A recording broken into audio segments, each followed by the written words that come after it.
গোলাম রে, তোকে আল্লাহ কেন বলেছে রে? তুই তখনই বুঝেলে আমার আর উপায় নাই, আমার ঠিকানা জাহান্নাম। ফার্সিতে একটা কবিতা পড়েছিলাম, কারিমা বিবক্সা এবার হালিমা কি হাস্তা নাসিরে কামান্দে হাওয়া নদারিম মে গায়রাত তুফারি আদেরাস তুই আসিয়ারা খতা বাক্স বাক্স নেঘাদা রেমা আজ জিরা হে খাতা খাতাদার গুজারো সওয়াবন্নমা আল্লাহুম্মা হাসিবনি হিসাবান ইয়াসিরা। এ আল্লাহ, তুমি কঠিন কিয়ামতের দিনে আমাদের হিসাবকে আসান করে দাও।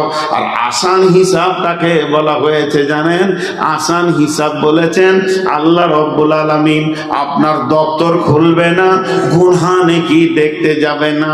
আপনার যদি আল্লাহ জান্নাত দেওয়ার ইচ্ছা করে তো গুনাহ আর নেকি দেখতে যাবে না, বলবে গোলাম রে এই গুনাহ তুমি করেছো কি? গোলাম চারিদিকে তাকিয়ে দেখবে কেউ নাই, আমি একা রব, জি আল্লাহ আমার দ্বারা হয়ে গেছে। আমার রব বলবে গোলাম তোর গুনাহগুলোকে পার করে দিয়ে নেকিটা আমি বের করেছি, তোর এই নেকিটার কারণে আমি রব তোকে মাফ করে দিয়েছি। তাকে হাসরের ময়দানে দাঁড়াতে হবে না, বেশি সময় লাগবে না। তেমনি মালের হিসাব যখন শুরু হবে আল্লাহ বলবে নূর মাহমুদ রে, তোর ব্যক্তিগত জীবনে তোর ব্যক্তিগত সম্পত্তি ছিল 2 থেকে 3 কোটি টাকা। প্রতি কোটি টাকাতে 100টা লাখ ছিল, প্রতি লাখে 100টা হাজার ছিল, প্রতি হাজারে আপনার কিনা 100 টাকা 10টা ছিল, প্রতি 100 টাকায় 100টা 1 টাকা ছিল, প্রতি 1 টাকাতে 100টা নয়া ছিল। তুই আমাকে 1 নয়া 2 নয়া 3 নয়া করে বুঝিয়ে দে, এই জিন্দেগিতে মালটা কোন দিক থেকে আয় করেছিস, আয়টাকে বুঝা, তারপরে কোন রাস্তায় এটা ব্যয় করেছিস হিসাবটা বুঝিয়ে দাও, তারপরে তোমার রেহাই হবে। আমি বুঝাতে লাগলাম, একদিনের কথা বলছি। রব্বুল আলামিন ফেব্রুয়ারি মাসের 6 তারিখে হোসেননগর গেছিলাম সেখানে জালসা করতে। সেদিন আমার পকেটে 20,000 টাকা ছিল। আমি ওখানে ঝোঁকে পড়ে মাদ্রাসা হেফজে কোরআনে 15,000 দিয়ে দিলাম। আল্লাহ বলবে চল ঠিক আছে, আমার কোনো আপত্তি নাই। মসজিদ একটা পাশে নির্মাণ হচ্ছিল, সেখানে 4,500 দিয়ে দিলাম, ফাঁকে 500। আল্লাহ বলবে ঠিক আছে চল, আপত্তি নেই। এখন আমার চোখের সামনে কয়েকটি ভিখারিকে 490 টাকা দিয়ে দিলাম, আর থাকে মাত্র 10 টাকা। রব্বুল আলামিন ওটা পকেটে করে নিয়ে রাস্তায় একটা পান খেলাম, তাতে চলে গেল 5 টাকা। বলবে আগেবার, এখনো আমাকে আল্লাহ কেন বলেনি? তার মানে আমি এখনো আল্লাহর নজরে বেঁচে গেছি।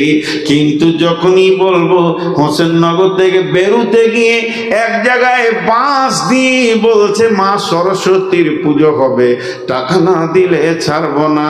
রব্বুল আলামিন ওখানে আমি 5 টাকা দিয়ে দিলাম। আল্লাহ বলে দিলে কেন? ভেজাল লেগে গেল। 20,000 টাকার ভিতরে 5 টাকাতেই আমার গলায় দড়ি লেগে গেল। রব্বুল আলামিন বলবেন সকাল সন্ধ্যা কেমন করে কাটালি? ফজরে নামাজ পড়লাম, জামাতের সঙ্গে তেলাওয়াত করলাম। যারা নামাজ পড়েনি তাদের কথা এখন বাদ দেন। নামাজ পড়ে তেলাওয়াত করলাম, তেলাওয়াত করে একটু মাঠে গেলাম, জমি দেখে এলাম। তারপরে মার্কেটে গিয়ে দোকান খুললাম। জোহরের আজান হলো, বাড়িতে আসলাম।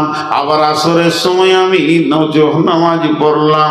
জোহর থেকে আসর আমি একটু আরাম করলাম।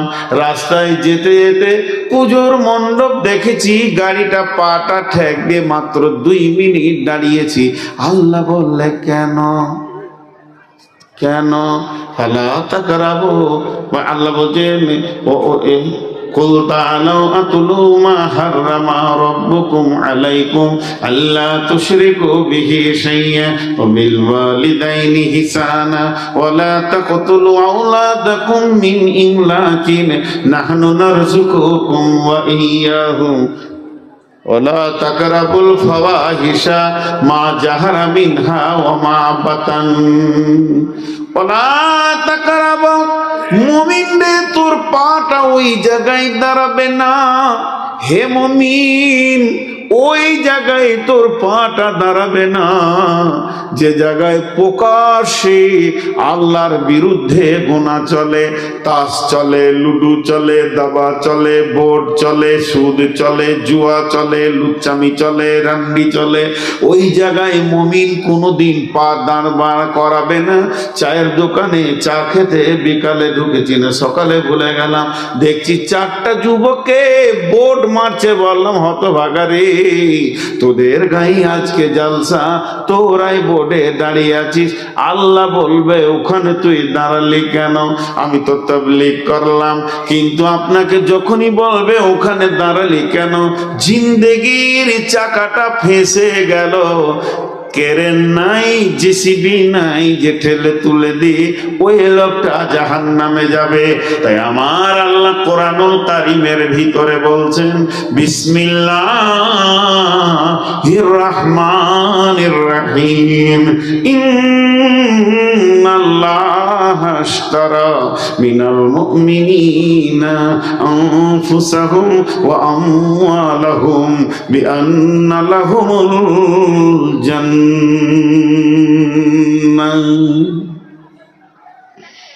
এখন দুটি আমার ব্যক্তিগত কথা বলবো।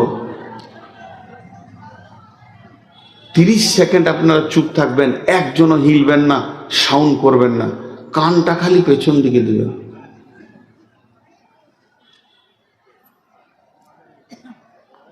ওইখানে যারা আছে খুব আনন্দে আছে, ওদের ধারণা আজকে যে কটা মাথা মোটা ওটাই প্যান্ডেলের ভিতরে আছে।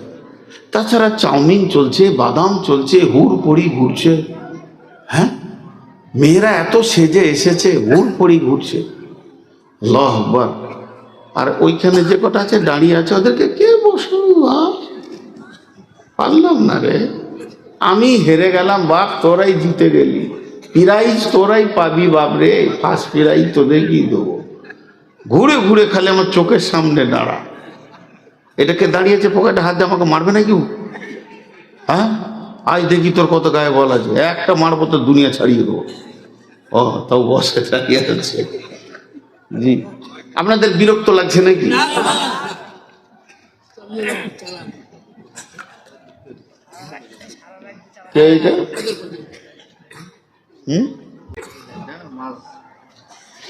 তো এবার আমার ব্যক্তিগত কথা বলছি।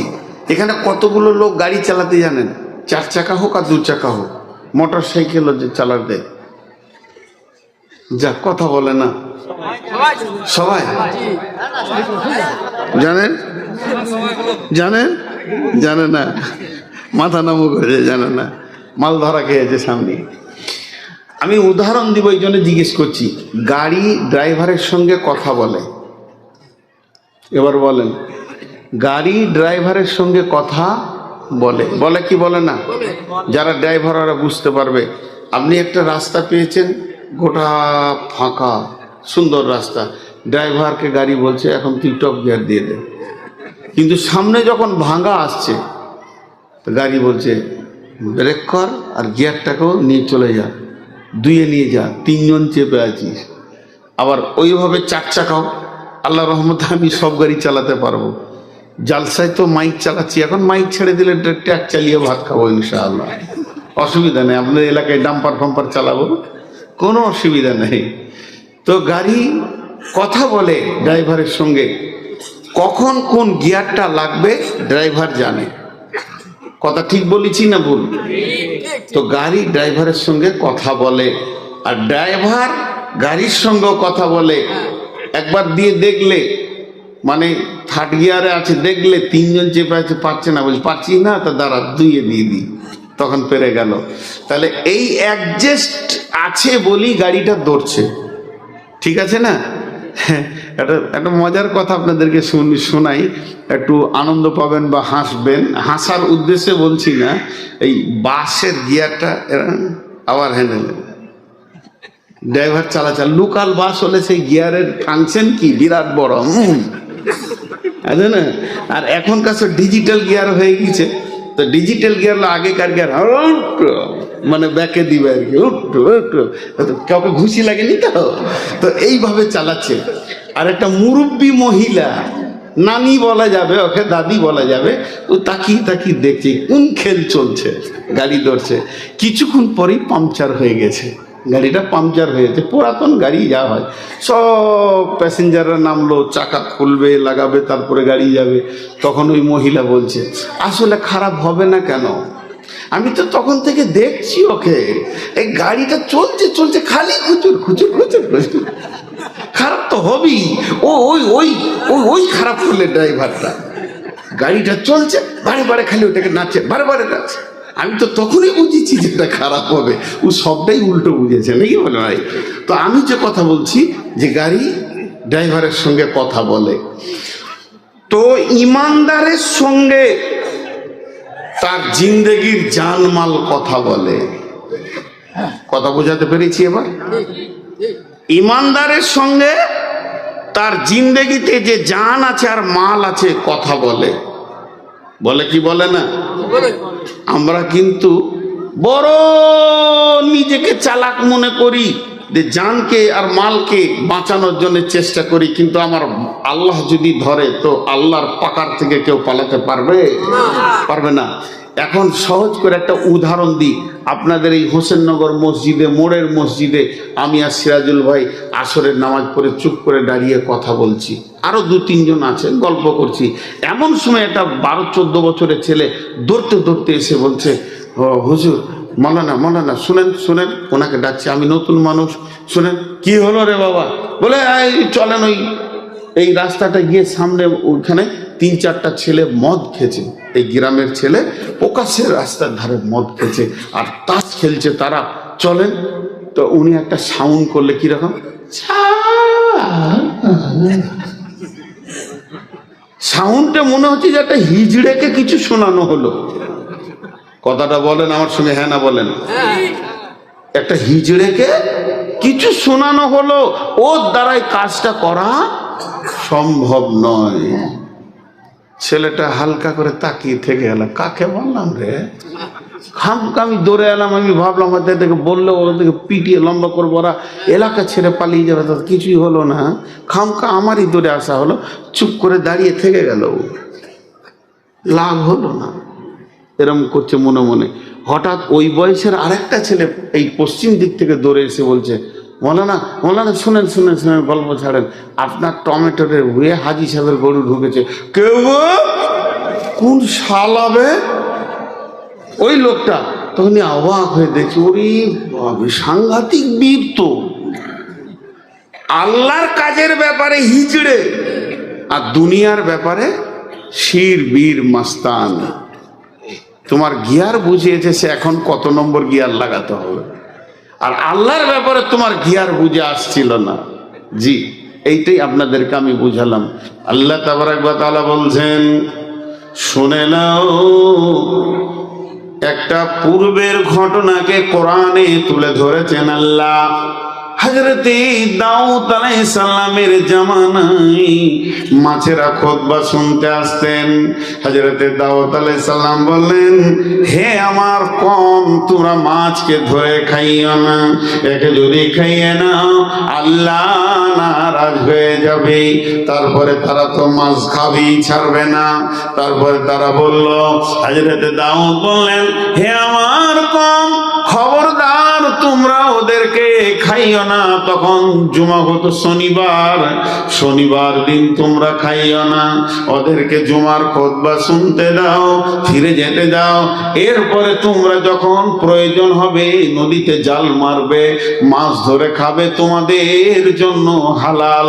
এরা তখন বুদ্ধি করলো কি, শুক্র যখন ওরা শনিবার খুতবা শুনতে আসে, নদীটাকে বাম দিয়ে দেয় যে তোদেরকে যেতে দিব না, রবিবার খাবো। কত কুবুদ্ধি শুরু হলো। যখন তারা মাছ ধরে খেতে শুরু করলো, আমার রব ওদের ওপরে গজব নাজিল করলো। জিবরাইল আমিন এসে দেখছেন গজব কার ওপরে দিব? মানুষ তো তিন রকম, এখানে তো একরকম মানুষ নাই। একদল বলছে হে লোক সকল, নবী দাউদের কথা শুনে লাও, তোমরা অতি বাড়াবাড়ি করিও না।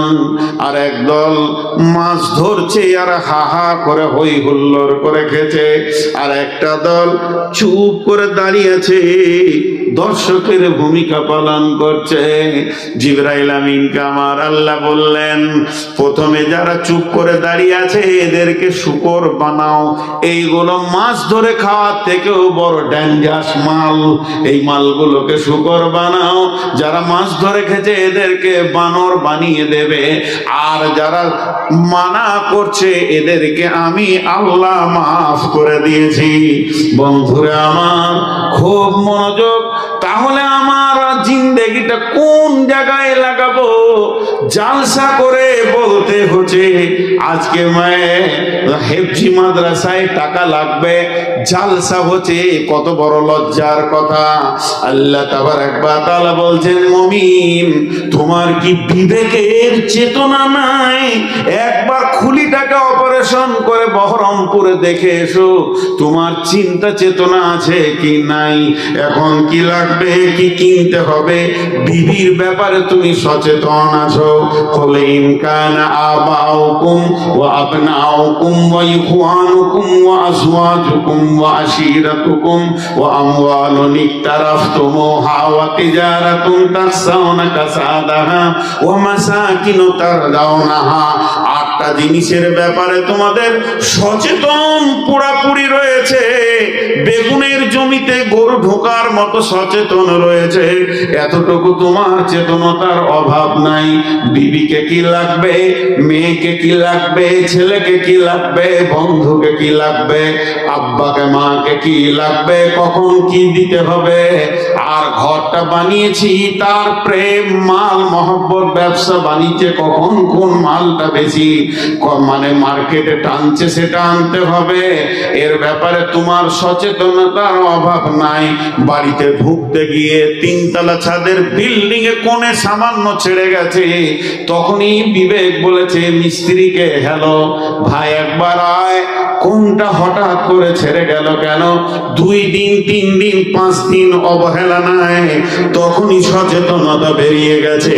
কিন্তু মাদ্রাসাকে লাগবে, মসজিদকে লাগবে, দিন বাঁচানোর জন্য লাগবে, তখন জালসা করে বড় গরু এনে খাইয়ে তারপরে এদেরকে পাম দিয়ে তুলতে হবে। না তুললে এদের চেতনতা হবে না, এদের জ্ঞান ফিরবে না। বিবেকের কত ঘাটতি পড়েছে ইসলামের ব্যাপারে, তোমরা কি ভেবে নিয়েছো? তাই আমার আল্লাহ বলেন, ইন্নাল্লাহা হাশতারা মিনাল মুমিনিনা আনফুসাহুম ওয়া আমওয়ালাহুম বিআন্না লাহুমুল জান্নাহ। নিশ্চয় আমি মুমিনের জান এবং মুমিনের মালকে জান্নাতের বিনিময়ে কিনে নিয়েছি। ইকাতিলুনা ফি সাবিলিল্লাহি ফায়াকতুলুনা ওয়া ইয়াকতালুনা ওয়া'দান আলাইহি হাক্কান ফিত তাওরাতি ওয়াল ইনজিলি ওয়াল কুরআন ওয়া মা আওফা বিআহদিহি মিনাল্লাহি ফাস্তাবশিরু বিবাইয়িকুমুল্লাযী বায়াতুম বিহি ওয়া যালিকা হুয়াল ফাওজুল আযীম। খুব যারা চালাক তারা উঠতে শুরু করেছে। এই যে আমি বলেছি না যে মাদ্রাসায় লাগবে, ওরা বলছে চল কেটে পড়ি, টাকা দেবো না তো শুনবো কেন? বাপজি হে, ঘর না দিয়ে রাস্তায় ঘুরে বেড়াবে, খালি সারা রাত শিয়ালে তেড়ে নিয়ে বেড়াবে, তখন বুঝবে যে কেন এসেছিলাম। আল্লাহ পারেন, খুব বেশি চালাকদেরকে আল্লাহ টাইট করতে পারে কি পারে না? মুসা আলাইহিস সালামের কমকে করেছিল, খবর শোনা আছে আপনাদের? আছে শোনা? হ্যাঁ, 6 মাস এক জায়গায় ঘুরিয়েছিল। একজনের জালসা থেকে তাড়াহুড়ো করে পালাচ্ছে যে কালেকশন নেবে, আর সাইকেল থেকে স্লিপ করে মুখ থেতলে পড়ে 4খানা দাঁত চলে গেল। বাড়ি যাওয়া তো দূরের কথা, হসপিটালে 28 দিন ছিল। তাহলে জালসা থেকে ঘুরতে সময় কত লাগলো? 29 দিন। আর জালসা শেষ করে যারা বাড়ি গেল তারা ওর থেকে 1 ঘন্টা বেশি দিয়ে চলে গেল। যখন বেরিয়েছে প্যান্ডেল থেকে কিছু চালাক উঠতে লাগলো, খবরদার উঠবেন না। আমি তফসির করছি আপনাদের কাছে, আমি টাকা চাইনি। আপনাদের চেতনতা না থাকলে আপনি টাকা দেবেন কেন? আমি চেতনতা ফেরাতে এসেছি। যদি আপনাদের চেতনতা ফিরে, নিজের টাকা নিজের টেবিলে নামিয়ে দিয়ে চলে যাবেন। চেতনতা না ফিরে টাকা নিয়ে বাড়ি চলে যান, ও টাকার অপেক্ষা আমার আল্লাহ করে না। পরিষ্কার কথা বলে দিলাম। কিন্তু এইখানে যে কটা দাঁড়িয়ে আছে এদেরকে কি করে বুঝাবো যে দাঁড়াতে হবে? আরে বাপ, এখন লয় রে বাপ রে, ছেলে বড় হতে দাও, তারপরে বিয়ে হবে রে বাবা। হ্যাঁ, এখন সাহাবীদের চেতনতা বলি। দেখেন, মালের একটা চ্যাপ্টারের দিকে আমি একটু মিনিট 5 অন্যদিকে নিয়ে যাব। মিনিট 5 আমি আমার জন্য বলছি। আমার জমি আছে টোটাল 10 বিঘে ধরেন। আমার একটাই মেয়ে, ছেলে নেই। তাহলে এই আমার জমি, আমার স্ত্রী, আমার মেয়ে, কে আগে মরবো? 3 জন আছি ওয়ারিসের ভিতরে, কে আগে মরবো জানি না। তার আগে যদি মরে যাই আমার জমি থেকে তো মাহরুম। আর আমি যদি মরি, কে কতটা পাবে? ফাইসালাটা কে করেছেন? জোরে বলেন, কে করেছেন? জমি আমার। সবাই নিজের নিজের নিয়ত করি, জমি আমার, বাগান আমার, বিহি আমার, ফাইসালা কার? তাহলে জমি আমার নয়, জমি কার? আল্লাহ। আমাকে যতটুকু মালিক করেছেন উনিই করেছেন, এরপরে আমার কাছ থেকে কে পাবে? কিন্তু যে লোক ছেলেকে, বড় ছেলেকে ফাঁকি দিয়ে ছোট ছেলেকে লিখে দিল, মেয়েদেরকে ফাঁকি দিয়ে অন্য ছেলেদেরকে লিখে দিল, এইরকম গুনাহগার লোক আপনাদের এলাকায় নাই? জি, ছেলে মেয়েকে ফাঁকি দিয়ে জমি লেখে কি লেখে না? আপনাদের দিকে নাই, তা বুঝবেন কি করে? এদিকে আছে। বিশেষ করে মেয়েদেরকে বেশি ফাঁকি দেয়, দেয় না? এই জন্য মেয়েরা খুব তাড়াতাড়ি জান্নাত যাবে, বাপের ঘাড়ে পা দিয়ে, বাপ জাহান্নামে যাবে। এটা জেনে নেন। বদরুদ্দোজা নাদবি, আমি নাম করে বলছি, একজন বড় আলিম, একটা জালসাতে উনি বলছিলেন, আমি শুনছিলাম রেকর্ড, যে কাউকে যদি পৃথিবীতে জীবিত জাহান্নামী দেখতে চাও, তো যে জমি মেরাজকে ফাঁকি দিয়ে লিখেছে ওই লোকটাকে চোখ ভরে দেখে নাও, তোমার কোনো অসুবিধা হবে না। সে নামাজ পড়ছে, তেলাওয়াত করছে, রোজা রাখছে, জিকির করছে। ভাইয়া, উপায় নাই, উপায় নাই, উপায় নাই। আপনি যদি সাজদাই করে থাকেন কাবার চত্বরে গিয়ে, আর চোখের পানিতে যদি কাবার চত্বরকে ডুবিয়ে দেন, তারপরও উপায় নাই। ফাঁকি মেরে যে জমি লেগেছে, এই 3-4টা কেসের আসামি। এখন আল্লাহ বলছে মাল আমার। তাহলে একটা ঘটনা শোনাই, সাহাবীদের চেতনা। বন্ধুরা আমার, আল্লাহ তাবারক ওয়া তাআলা বলছেন, আমার রাস্তায় তোদের প্রয়োজন হলে কতল হয়ে যেতে হবে, আবার প্রয়োজন হলে তুইও কতল করবি। ইউকাতিলুনা ফি সাবিলিল্লাহি ফায়াকতুলুনা ওয়া ইয়াকতালুনা ওয়া'দান আলাইহি হাক্কান ফিত তাওরাতি ওয়াল ইনজিলি ওয়াল কুরআন। আমার আল্লাহ ওয়াদা করেছেন তৌরাতের ভিতরে, ইনজিলের ভিতরে, কোরআনের ভিতরে হুকুমগুলো একই আছে। এ ব্যাপারে খবরদার, মাল তোমার নয়, তোমাকে আমি রাখওয়াল বানিয়ে রেখে দিয়েছি। এই মাল তুমি কোথা কোথা খরচা করবে। ওয়াতাল মাল আলা হুব্বিহি দাবিল কুরবা ওয়াল ইয়াতামা ওয়াল মাসাকিন ওয়া বানাস সাবিলি ওয়াস সাইলিনা ওয়া ফির রিকাব وأقام الصلاة وآتى الزكاة والموفون بعهدهم إذا عاهدوا والصابرين في البأساء والضراء وحين البأس أولئك الذين صدقوا وأولئك هم المتقون।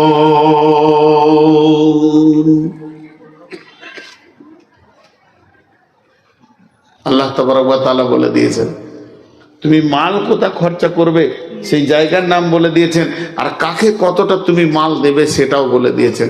এবার একটা ঘটনা বলি।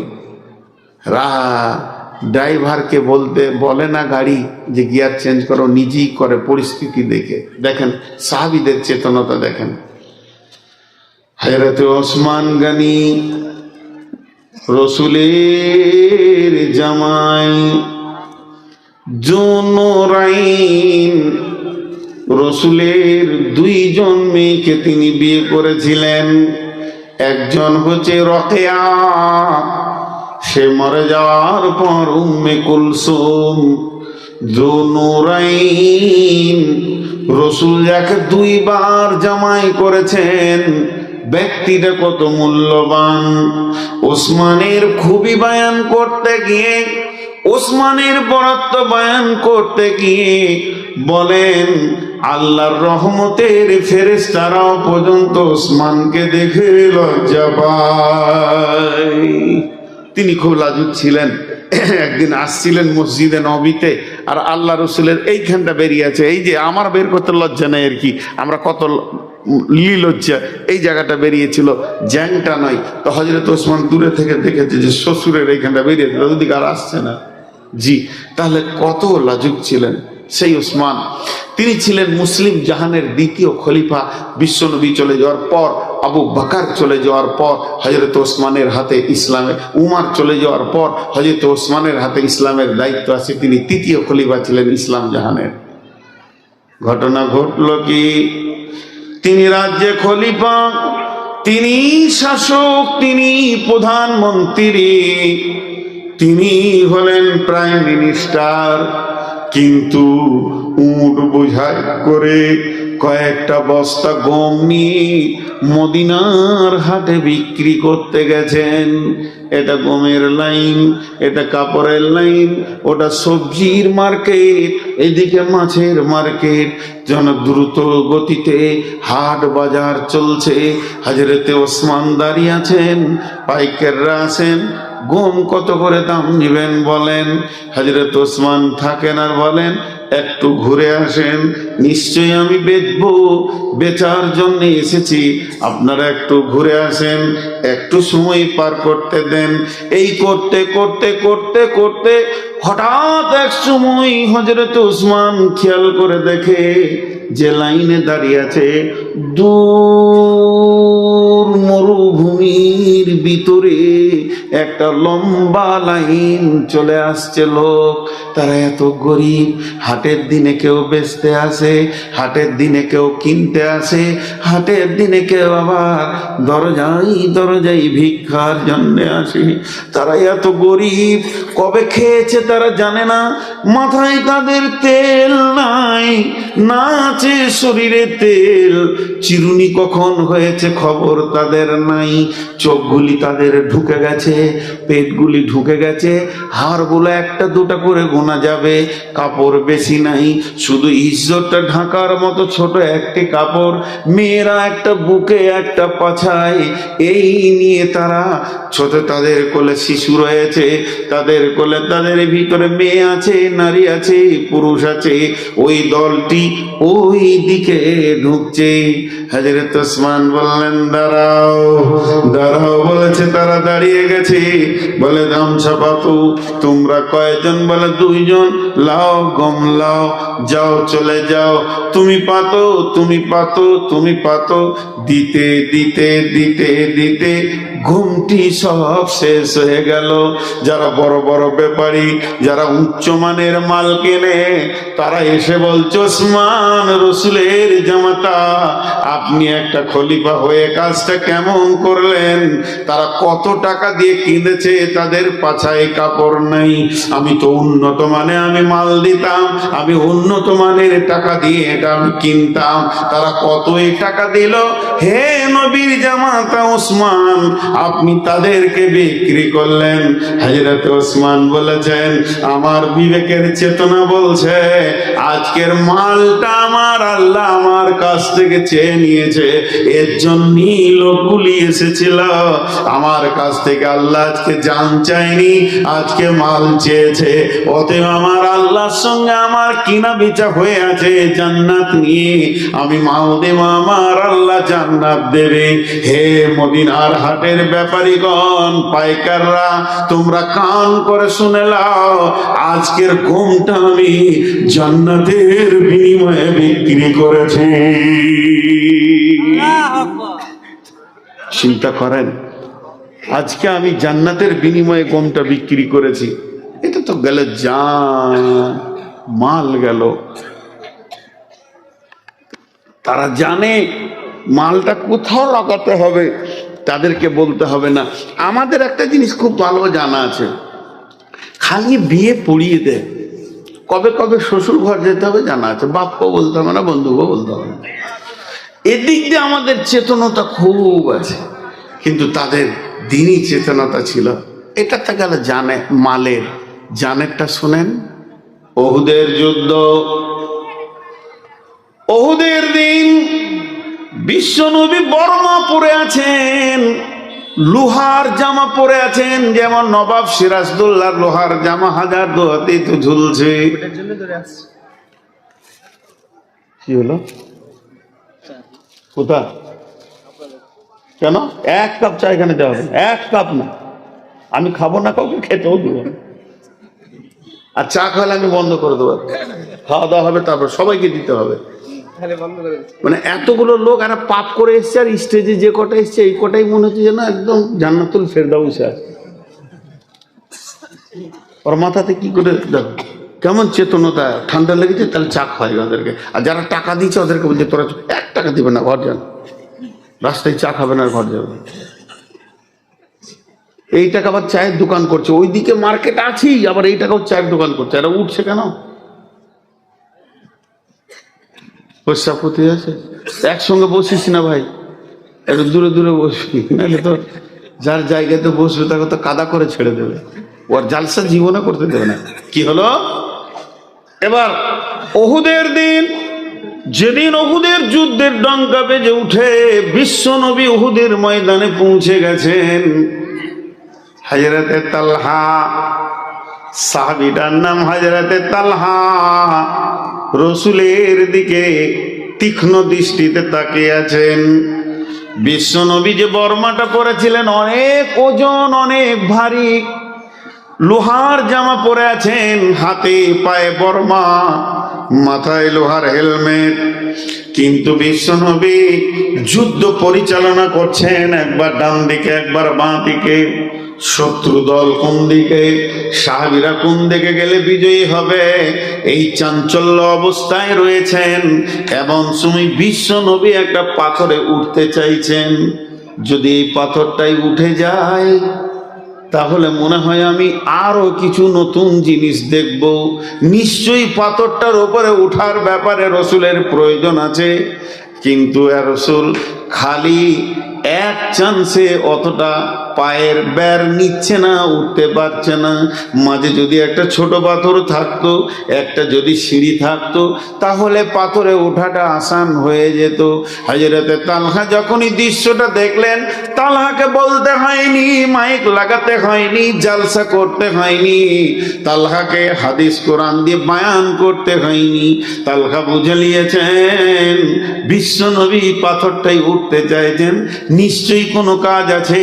তাই তালহা জিহাদের ময়দান থেকে দৌড়ে গিয়ে পাথরের নিচে শুয়ে গেলেন আর বললেন, ইয়া রাসূলুল্লাহ, আমার বুকে পা দিয়ে আপনি উঠে যান। বিশ্বনবী তালহার বুকে পা রাখলেন আর বললেন, তালহা রে, তুমি নিজের জন্য জান্নাতকে অজীব করে নিলে। এই বলে পায়ে পা দিয়ে পাথরে উঠলেন। বন্ধুরে, তালহাকে বলতে হয়নি। এবার তালহা চারিদিকে তাকিয়ে দেখছে কোন দিকের অবস্থা কেমন। এমন সময় দেখছে জাবালে রুমার ভিতরে বেঈমানরা তীরন্দাজ 100-150 জন উঠে গেছে, রসুলকে লক্ষ্য করে তীর রেডি করে ফেলেছে। আল্লাহর নবী খেয়াল করেনি। হযরতে তালহা রসুলকে বের দিয়ে ধরে নিজের পেছনে করে নিলেন এবং একটা পাথরের পাহাড়ের গোয়াতে ভরে দিয়ে গর্তের মুখে দাঁড়িয়ে গেলেন আর বললেন, ইয়া রাসূলুল্লাহ, খবরদার আপনি বের হবেন না, আমি তালহা যতক্ষণ এখানে দাঁড়িয়ে আছি। বেঈমানরা তীর মারতে শুরু করেছে, তালহা বুকের উপরে তীর নিতে শুরু করেছে, দুই হাতে বেড়ে কখনো এধারে কখনো এধারে, এইভাবে তীর নিতে নিতে 180 খানা তীর তালহা খেয়েছে। তালহা সেই তীরের চাপে যখন পড়ে গেল বিশ্ব নবীকে, ঠিক ওই ফাঁকে বেঈমানরা একটা পাথর মেরে হেলমেট ঢুকিয়ে দিয়ে দাঁত ঝরে পড়ে গেল। কেউ বলে খালিদ বিন ওয়ালিদ তুলে আছাড় মেরেছিলেন।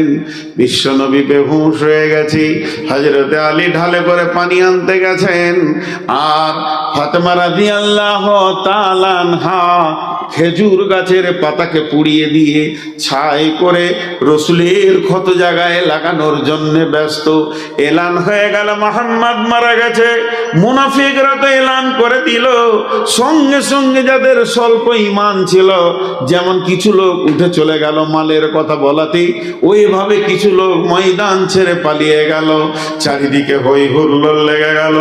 হযরত আলী এলান করলেন, হে মদিনার মুসলমানেরা, কান করে শোনো, নবী মুহাম্মদ সাল্লাল্লাহু আলাইহি সাল্লাম জীবিত আছে, এখনো পর্যন্ত হুঁশে আছে। এমন সময় হযরত আবু বকর দৌড়ে আসছেন। দুইখানা হুক রসুলের এখানে ঢুকে গেছিলেন। সেই হুক দুটোকে বের করার জন্যে হযরত আবু বকর রসুলের দিকে দৌড়ে এসে একটা রসুলের হাতে মাথায় হাত আর একটা গর্দনে হাত রেখে দাঁত রেডি করেছে, ওটাকে টেনে বের করবে। তালহা তীর খেয়ে রক্ত ঝরা বৃষ্টি নিয়ে ওই অবস্থায় বলছে, ভাই আবু বকর, তোমাকে আল্লাহর কসম দিছি, ওই তীরটা তুমি, ওই হুকটা তুমি আজকে বের করার হক রাখো না। আমি রসুলের খিদমত যখন শুরু করেছি, হে ভাই আবু বকর, আমাকে শেষ পর্যন্ত রসুলের খিদমতটা করতে দাও। আল্লাহর নবী আবু বকরের মাথাটা সরিয়ে দিলেন। তালহা হুটুরে এসে সটুরে এসে রসুলের দুইখানা হুক কেটে বার করলেন। এরপরে তালহা পড়ে গেলেন। ওহুদের যুদ্ধে তালহা মরেনি, ওহুদের যুদ্ধে আল্লাহ তাকে মওত দেয়নি, ক্ষত তার শেষ হয়ে গেল, তিনি জীবিতই ছিলেন। বহুদিন পর তালহা যখন পৃথিবী থেকে বিদায় নেয়, তালহা যখন পৃথিবী থেকে চলে যায়, আল্লাহর নবী দাফনের কাজে ছিলেন। রসুলের আগে তালহা বিদায় নিয়েছেন। দাফনের কাজ, কাফনের কাজ যখন শেষ হয়ে গেল, তখন বিশ্ব নবী লম্বা কবরে দাঁড়িয়ে দোয়া করলেন, তালহার না, খালি ছোট্ট করে একটা কথা বলে দিলেন। কি বললেন? এ আল্লাহ, তালহা এতদিন আমার কাছে ছিল, আজকে আমি তোমার কাছে জমা দিলাম। হে আল্লাহ, তুমি তোমার বন্ধু হাবিবের, তুমি তোমার বন্ধু হাবিবের, তোমার আখিরি পয়গম্বরের একটা দরখাস্ত তুমি শুনে নাও। যেদিন ইসরাফিল সুর ফুঁকবে, আমার তালহা কবর থেকে যেদিন হাসরের মাঠে উঠবে, ওই দিন তুমি আমার তালহাকে দেখে মুচকে হাসবে, আমার তালহা তোমাকেও দেখে হাসবে। কখন হয়েছিল? যখন বিবেকের চেতনা ছিল যে এখন আমার কাছ থেকে জান চাইছে। ইসলাম, আল্লাহ আমাকে বলছে তো এখন জান রেডি কর, তখন এই চেতনাটা ফিরেছিল। কিন্তু এই দোয়াটা তখনই পেয়েছে। আমাদের চেতনা নাই। আমাদের দুনিয়ার ব্যাপারে খুব চেতনা আছে, দুনিয়ার ব্যাপারে আমাদের চেতনতার অভাব নাই। আমাদের চেতনতার অভাব হচ্ছে আখিরাতের ব্যাপারে, দিনের ব্যাপারে আমরা অজ্ঞ হয়ে গেছি। আমাদের জান, আমাদের মালকে আমরা আটকে রাখতে চাইছি, কিন্তু হালাকে তা নয়। যেটুকু নেবার আল্লাহ নেবেন। জি ভাই, আপনাদের কাছে দুটি স্যাম্পেল দিলাম, আপনারা উঠাউঠি করবেন, আমি পুরো 12টাই ছাড়বো ইনশাআল্লাহ। না, আমাকে ভালোবাসো, ভালোবাসো, এখনই ছাড়তে বলো। 490 সুগার।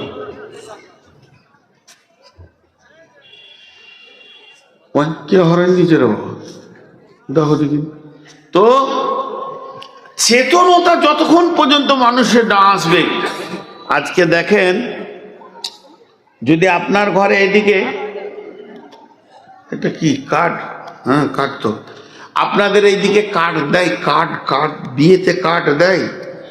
আল্লাহু আকবার, বিয়ের ব্যাখ্যা, ছি ছি ছি, গোসল করতে হবে বিয়ের ব্যাখ্যা করতে গেলে, তা আমি ওটার ব্যাখ্যা করছি না। তো কার্ড দেয় বিয়েতে, বন্ধুর বিয়ে, ভাইয়ের বিয়ে, চাচাতো ভাই, খালাতো ভাই, কত রকম কার্ড আসে। তো শালির বিয়ে, দোলা ভাই সচেতন শিক্ষিত মানুষ, শালি কার্ড দিয়ে পাঠিয়েছে বিয়ে করবে। এখন স্ত্রীকে নিয়ে বলছে কি দেয়া যায়, তো বলছে একটা নাকের নাহলে কানের জিনিস দাও, তোমার ইনকাম ভালো আছে। ইনকাম থাকলেই দেয়, না থাকলে কি দেবে? আর বিবেক বলছে কিছু দাও। একটা সত্য ঘটনা আপনাদেরকে শোনাই, অনেক পুরাতন ঘটনা, 10-15 বছরের থেকেও বেশি হবে। কলকাতায় আমি জালসা করতে গিয়েছিলাম, হানফিদের জালসা, দেওবন্দি হানফি, বিরেলি মাজার পূজারি নয়, আরো দুজন বক্তা ছিলেন। আমি হচ্ছি মাঝের বক্তা, প্রধান বক্তা ছিলেন অন্যজন, আর শেষের বক্তা আর একটা ছিল। তো মাদ্রাসার যিনি হেড মৌলানা, উনি আমাকে বললেন যে ভাই কালেকশনটা আপনার জন্যই রেখেছি, কালেকশন আপনি করবেন, কিন্তু 15 মিনিটের বেশি কালেকশন করিয়েন না। 15 মিনিটে কি কালেকশন হবে গো? বিসমিল্লাহ হবে না। আর মোটামুটি লোক 10-15 হাজার, ময়দান ভর্তি, আর সেই রকম ডেকোরেটেশন করেছে, একদম ঝর্ণা টর্না দিয়ে বহুত কিছু করেছে ওরা। তো যাই হোক, মাইন করতে করতে বললাম ভাই কেউ আছেন মাদ্রাসার জন্য দেন, হেফজুল কোরআন মাদ্রাসা, খুব ভালো মাদ্রাসা, আপনার আল্লাহর হস্তে কিছু দেন। বলতে বলতে বলতে বলতে 15 মিনিট পেরিয়ে গিয়েছে, আমি জানি না, উনি এসে আবার আমার কানে বলছে ছেড়ে দেন মাওলানা। তো ছোট ছোট কটা শিশু, মেয়ে ছেলে, বাচ্চা, কচি বাচ্চা মেয়ে আর কিছু ছেলে টাকা দিল, তো মোটামুটি 2,5-3 হাজার টাকা হলো। এত বড় জালসাতে মাত্র 3,000 টাকা কালেকশন। তাহলে আজ থেকে 15-20 বছর আগে যদি হয়, তা আমার বয়স তখন 30-33 বয়স। তো আমিও টেনশনে পড়ে গেছি, 3,000 টাকায় কি করবে রে? এত খাওয়া দাওয়া, মাইক, প্যান্ডেল, তারপরে বক্তাদেরকে কি দেবে, মাইকলাকে কি দেবে। তো আমি টেনশন আছি, তাহলে মনে হয় আমি কালেকশন করতে পারিনি। আর হেড মৌলানা হাসছে, কমিটির লোক উৎফুল্ল রয়েছে, মাথা কোনো ভার টার কিছুই নাই। মাদ্রাসায় নিয়ে গেল, এই খাবার নিয়ে আই, এই দুজনকে খাবার দে। আমি আর প্রথম বক্তা, দুজন খাওয়া দাওয়া, দে দে দে দে, সব রকম চলছে। তা আমি না থাকতে পেরে তখন হেড মৌলানাকে বললাম ভাই মনটা খারাপ, খাবো কি করে? বলে কেন? বলে 3,500 থেকে 4,000 টাকা কালেকশন, তাইতে কি করে কি হবে? বলছে ওটাই বেশি, গত বছর তো 1,500 হয়েছিল। আপনারা হেসলেন, কেন হাসলেন? যে আদায় কম হয়েছে, গত বছর 1,500 হয়েছে। তা আমি বললাম তুই কি করে মাসে চলবে? বলে না, এই এলাকার একটা নিয়ম আছে, নিয়মটা শুনেন তো কত ভালো লাগবে। আপনারা এবার আপনার আমার লুঙ্গি খোলা যাবে ওই নিয়মটা শুনলে। ওই মাসের নিয়ম আছে যে একটা ফ্যামিলিতে যদি 10টা লোক থাকে তো 10টা কার্ড দিতে হবে, ছাপা কার্ড, এই তারিখে জালসা, জালসায় আপনি আমন্ত্রিত। কিন্তু ওরা খাবে না, মাদ্রাসার একটা চাউল খাবে না, শুধু রান্না হয়েছে বক্তাদের জন্য, একটা দানা চাল খাবে না। ওই দাওয়াতটাই ওদের বুক ভরে যায়। 5 ভাই 5 ভাইকে, বাড়িতে 5টা বউ 5টা বউকে, ছেলে 10টা 10টাকে কার্ড দিতেই হবে। আর যার কাছে কার্ড পড়ে যাবে, যার হাতে কার্ড পড়ে যাবে, ও বলবে আমার কাছে এসেছে রসুলের ঘর থেকে দাওয়াত। তখনই পরামর্শ করবে কি দেওয়া যায় ফ্যামিলিতে। তো জালসা আজকে আপনাদের ক তারিখে? আজকে ক তারিখ? 6 তারিখ, 3 দিন পেছিয়ে দেন, তাহলে থাকবে ক তারিখ? 3 তারিখ। 3 তারিখ পর্যন্ত নিজের টাকা মাদ্রাসাতে দিয়ে আসতে হবে পৌঁছিয়ে। তো এই পর্যন্ত ভাই আমাদের নগদ কালেকশন 36 লক্ষ টাকা হয়েছে। এবার বলেন হাসেন, এইটা কালেকশন কে দিয়েছে? বাচ্চা ছেলেরা অনেকে আনন্দ করে দিবে, এই জন্য দিয়েছে। ওরা বলবে জালসার দিন কালেকশন করলে মাদ্রাসায় যাব না, জালসার দিন খালি বায়ানি শুনবো। টাকা যা নিবি 2 দিন আগেই নিয়ে নে, ঝামেলা চুকিয়ে এলে। তো তাহলে তাদের চেতনা কেমন? বাড়িতে কাঠ গেলি স্বামী স্ত্রী বসে বলবে, হাগো তোমাকেও কাঠ দিয়েছে, আমাকেও যে দিয়েছে মাদ্রাসা থেকে। ওরা বলবে না যে হেড মৌলানা দিয়েছে, মাদ্রাসা থেকে দিয়েছে, রসুলের ঘরে দাওয়াত এসে গেছে। কত আনন্দ হয়। কাঠ না দিলে ওরা দুঃখিত হয় যে আমি এত হতভাগা, আমার কাছে রসুলের দাওয়াত আসেনি। তো তখন স্বামীটা বলবে, তাহলে আমি একটা 500 টাকা দিই, তুমি একটা 500 টাকা দাও, চলো মাদ্রাসায় এটা দিয়ে আসে। মার সাথে একটা কাউন্টার রেডি থাকবে, জালসার ডেট হওয়ার পর থেকে খালি কাউন্টারের লোক লাইন দিয়ে টাকা দিতেই আছে। একটা রিক্সাওয়ালা পর্যন্ত 5000 টাকা দিয়ে যায়। তাহলে 36 লক্ষ টাকা নগদ কালেকশন। আর এখানে এতগুলো কাগজ ধরেছে যে এত টাকা দিল, অত টাকা বললো, অত টাকা দিল, অত টাকা বললো, এত টাকা দিল, অত টাকা বললো, এই করে করে খালি 47 মিনিট কাটাইল। হ্যাঁ, 47 মিনিটে 5খানা হাদিসের ব্যাখ্যা হতো, আর লোক ওইটাই শুনছে, এমনি করে দুলছে বুড়া মুড়ি গুলো। টাকা দিল, টাকা নিল, টাকা দিল, টাকা নিল। কি লাভ আছে রে বাবা? লাভই তো নাই। সব বেলাভের কাজগুলো আমরা করছি। এবার আসেন আল্লাহ কি বলছেন, বিসমিল্লাহির রহমানির রহিম, ইউকাতিলুনা ফি সাবিলিল্লাহি ফায়াকতুলুনা ওয়া ইয়াকতুলুনা ওয়া'দান আলাইহি হাক্কান ফিত তাওরাতি ওয়াল ইনজিল। প্রয়োজন হলে তোকে কতল হয়ে যেতে হবে। যদি তুমি দেখো ইসলামকে বাঁচানোর জন্য আমার কতলের প্রয়োজন আছে, তুমি ঘাটটা পেতে দাও। আবার যদি মনে করো আমি কতল করব তবে ইসলাম বাঁচবে, তুমি কতল করে দাও। আমি সাহাবীটার নাম ক্লিয়ার বলতে পারছি না, সম্ভব সাদ বিন মাস রাদিয়াল্লাহু তাআলা আনহু নিজের বাপকে কতল করেছিলেন। কেন করেছিলেন? কারণটা ছিল জিহাদের ময়দান। বারবার তার বাপ মুশরিকের দল থেকে এসেছিল জিহাদ করতে, ঠিক মতো ছেলেকে জিহাদ করতে দিচ্ছে না। যেহেতু ছেলের সামনে গেলে আর আমাকে মারতে পারবে না, আর মুসলমানরা হেরে যাবে, রসুলের দল হেরে যাবে। একবার দুবার তিনবার দেখতে দেখতে দেখছি হযরতে সাদ আমাকে আমার বাপই জিহাদ করতে দিচ্ছে না। একটা জোরে কোপ মারলো, বাপকে দুনিয়া ছাড়িয়ে দিল। তিনি চিন্তায় পড়ে গেছিলেন, এটা কি বড় গুনাহ হবে? বলেন না, সাদ কোনদিন নিজের বাপকে মারেনি, বরং মুশরিককে মেরেছে, ইসলামের শত্রুকে মেরেছে। এর উপরে আয়াত নাযিল হয়েছে। অতএব বন্ধুরে, আপনাকে খেয়াল রাখতে হবে ইসলাম কিভাবে টিকবে। আমি মরলে টিকবে না, আমি বেঁচে থেকে কাউকে মারলে টিকবে। এটাই কোরআন বলেছে, যেটা প্রয়োজন সেটা তোমাকে করতে হবে। এশার নামাজের পর বিশ্ব নবী সাহাবীদেরকে বসিয়ে দিলেন, সাহাবীরা সব বসে গেলেন। আল্লাহর নবী বললেন, যায়েদ তুমি কোথায় আছো? মুতার প্রান্তে সৈন্যরা, রোমক সৈন্যরা তারা তোলপার করছে জর্ডান বর্ডারে। তখন সাদ রাদিয়াল্লাহু হযরতে যায়েদ রাদিয়াল্লাহু তাআলা আনহু উঠে দাঁড়ালেন। এরপরে বললেন, হে জাফর বিন আবি তালেব আছো নাকি? তিনিও বললেন, লাব্বাইক ইয়া রাসূলুল্লাহ, আমিও হাজির। এরপরে নবীজি 3 নম্বরে নাম নিলেন, আব্দুল্লাহ ইবনে রাওয়াহা কোথায় আছো? তিনিও সামনে বললেন, লাব্বাইক ইয়া রাসূলুল্লাহ, আমি আব্দুল্লাহ ইবনে রাওয়াহা রেডি আছি। বিশ্বনবী বললেন, যায়েদ, আমি তোমাকে ওহুদের তবুকের প্রান্তে, তোমাকে মুতার প্রান্তে প্রধান সেনাপতি করে পাঠালাম। তোমার পরে আমি দ্বিতীয় সেনাপতি করলাম জাফর ইবনে আবি তালেবকে। জাফর ইবনে আবি তালেবকে তখন যায়েদ বুঝে নিল এটাই হলো আমার পৃথিবীর শেষ দিন। তার কারণ আমার পরে যখন সেনাপতি হয়ে গেছে, তাহলে আমি আর পৃথিবীর মাটিতে বেঁচে থাকবো না। জাফর ইবনে আবি তালেব রেডি হয়ে গেলেন।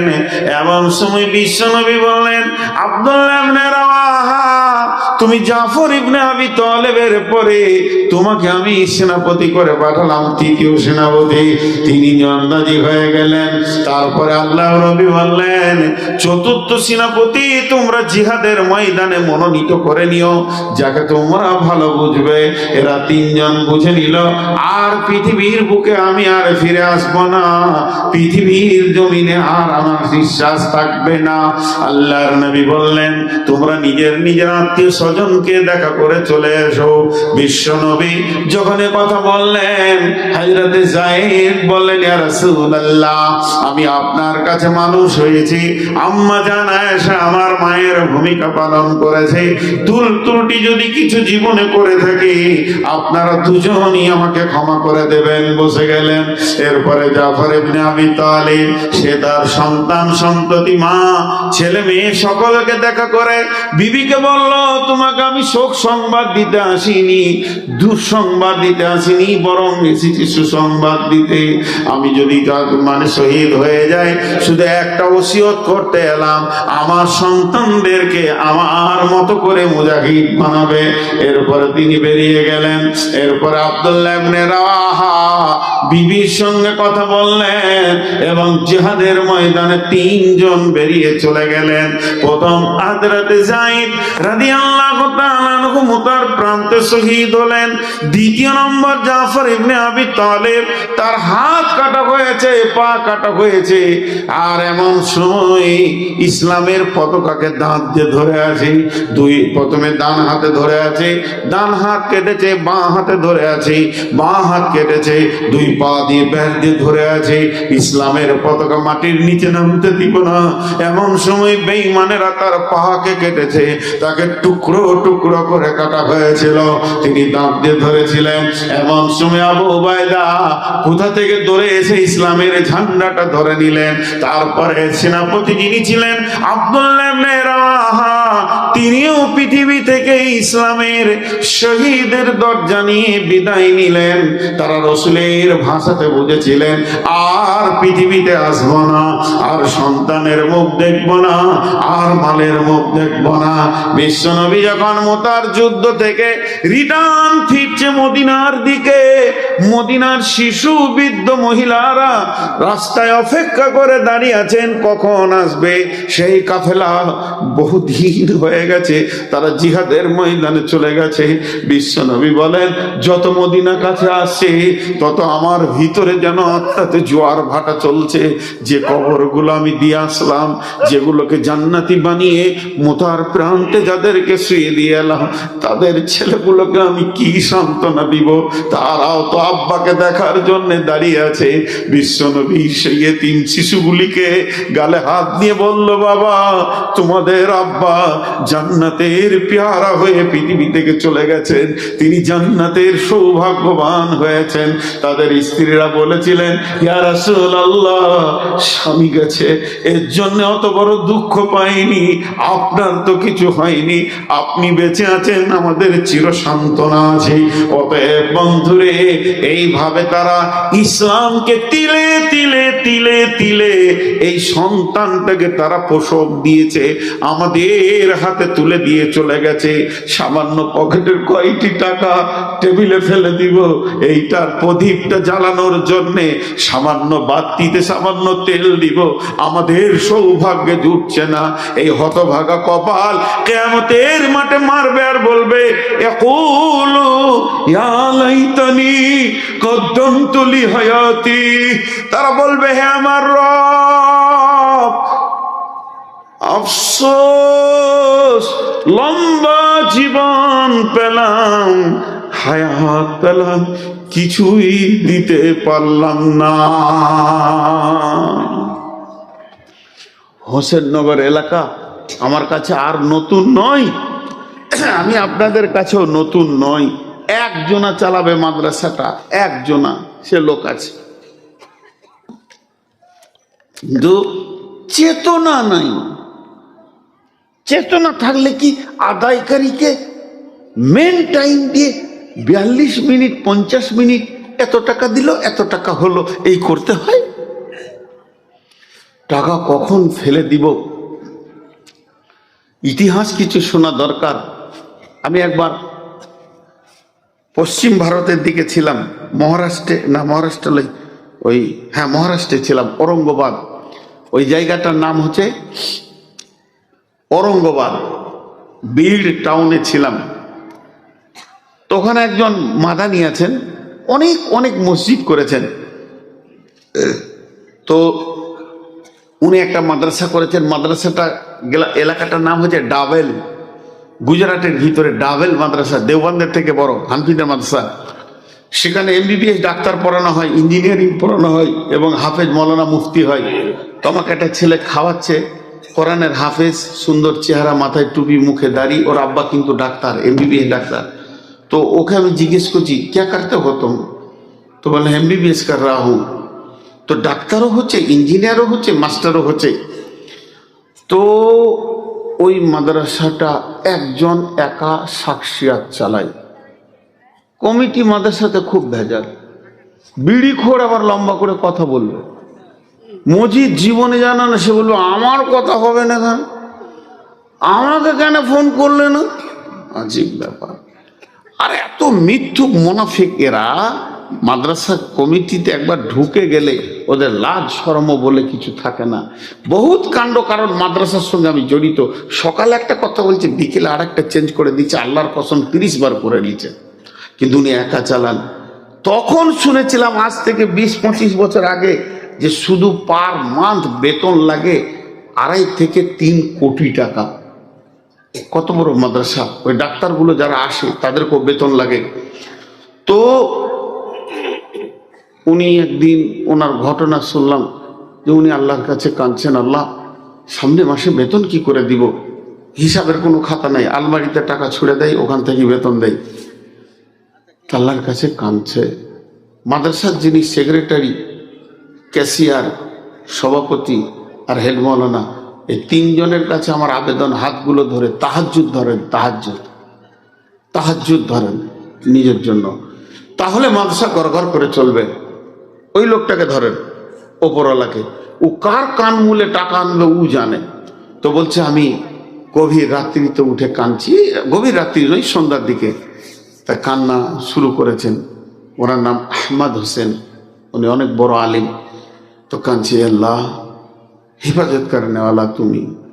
জি, যেই কাঁদা হলো, টেনশনে আছি। মানুষ তো এমন সময় মোবাইলে রিং হয়েছে, বাটন ফোন, ছোট ফোনটা কানে ধরলাম, হ্যালো, ওস্তাদ জি বলছেন?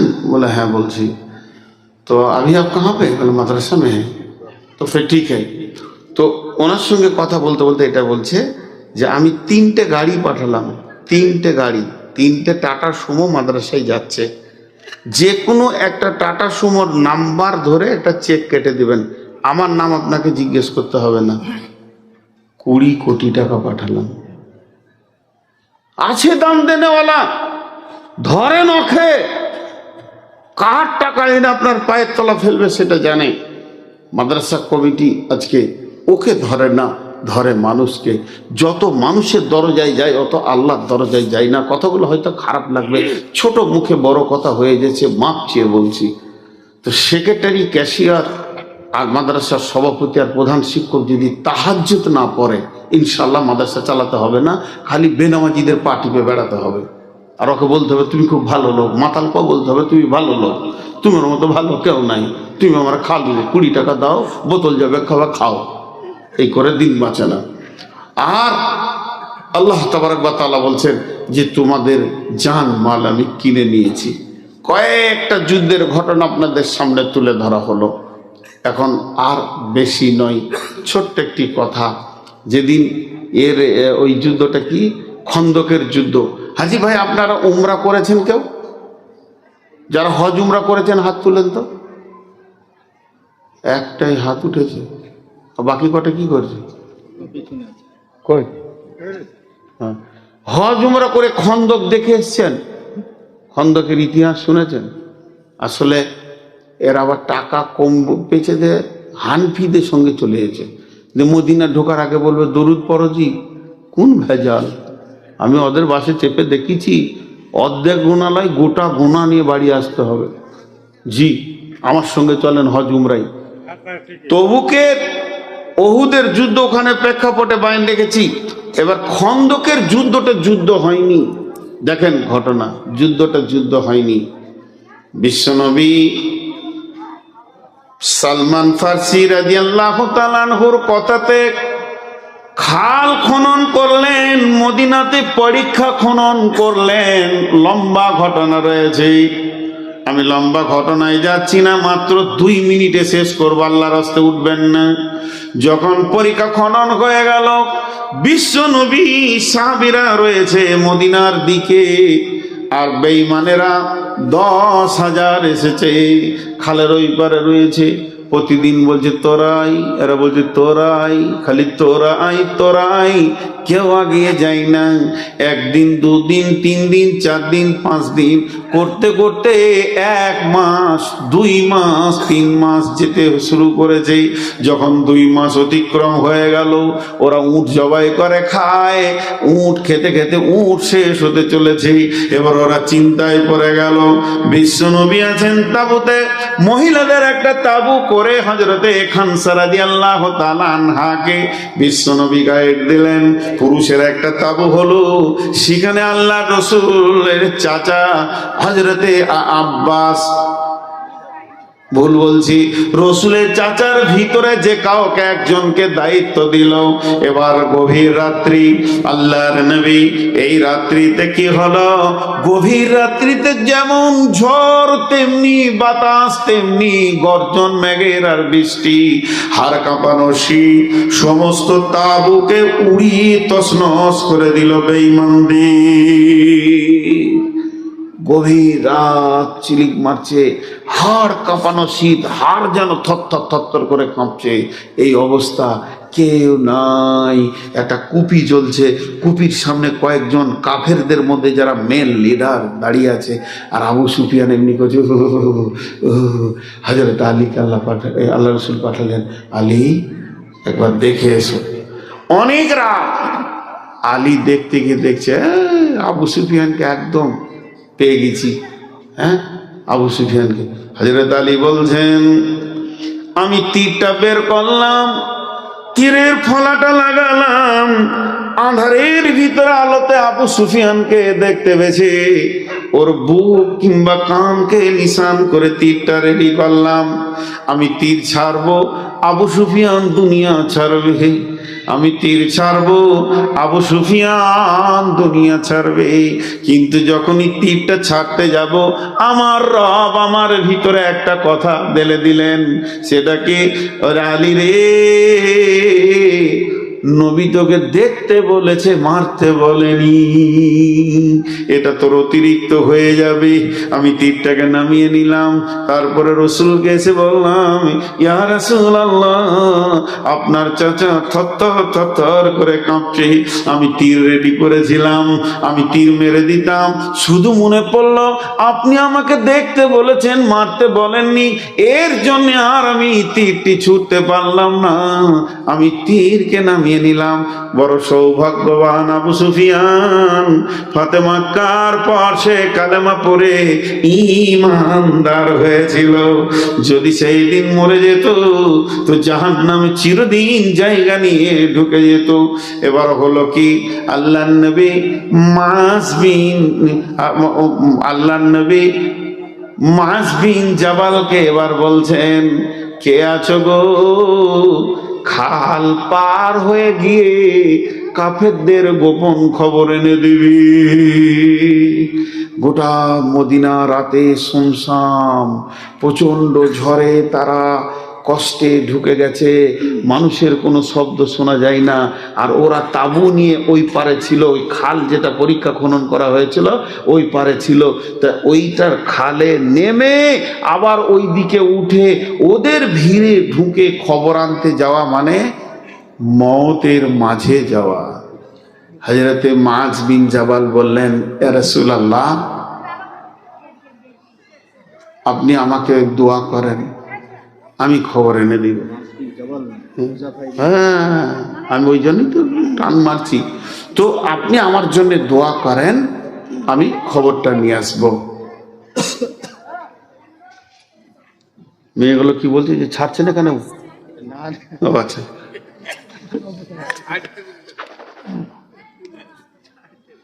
হুযায়ফা,